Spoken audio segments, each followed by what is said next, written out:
You're watching Showbiz Now, your daily showbiz update.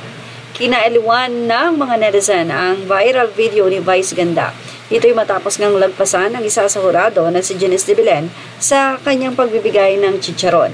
Natatakot daw ito kasi sa maaaring gawin sa kanya ni Leona. Yes, sobrang naging masaya nga at sobrang naaliw ang mga netizen sa naging video clip na ito ni Vice Ganda at Janice de Belen na nag-viral nga sa social media.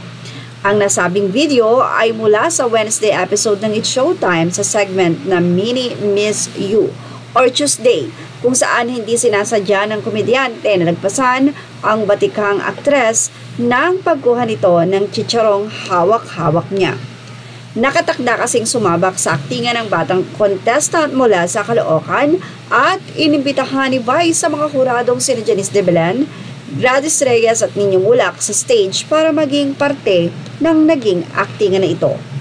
At ang siste ay sasawayin nga ng bata ang kanyang ama na may high blood na hindi tumitigil sa pagkain ng mga bawal para sa kanya.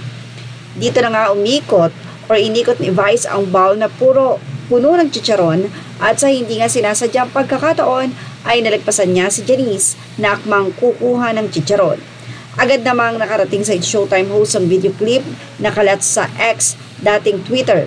Kaya naman humingi ito ng paumanhin sa segment ng Tawag ng Tanghalan.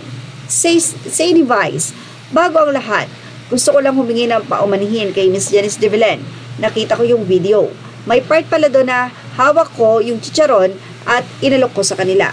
Tapos kukuha si Janice, hindi ko siya napansin tapos tinanggal ko. Kitang-kita doon sa video. Kalat na kalat sa Twitter. Janice, I love you. Hindi ko napansin kumukuha ka pala ng chicharon. Biro pa niya, nagalit raw si Leona sa kanya, ang karakter ni Janice sa Dirty Linen. Oo, Day, nagalit si Leona sa akin.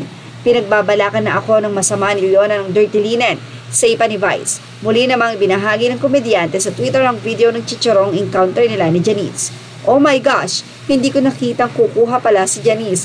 Wow, I'm sorry Janice, love you. Sabi pa niya sa hiwalay na quote tweet, natatakot ako sa mga maaaring gawin sa akin ni Leona. Tulungan niyo ko. Yan pa ang naging pabiro ni Vice sa kanyang Twitter. At ngayon, alam na ng lahat kung na ako ang pumatay kay Olivia. Humanda ka na. Pagbibirong pagbanta pa ni Janice. Anyway, yan nga ang kinaaliwan ng mga netizen matapos ng kumalat ito sa social media at hindi naman talaga maitatanggi kung gaano kagaling si Janice de Belen bilang karakter niya sa Leona sa Dirty Linen. Na kahit nga si Vice Ganda, mukhang tinapos ang serye. Yan ang ating Showbiz Now update. Images are all credit to the rightful owners and thank you for watching Showbiz Now.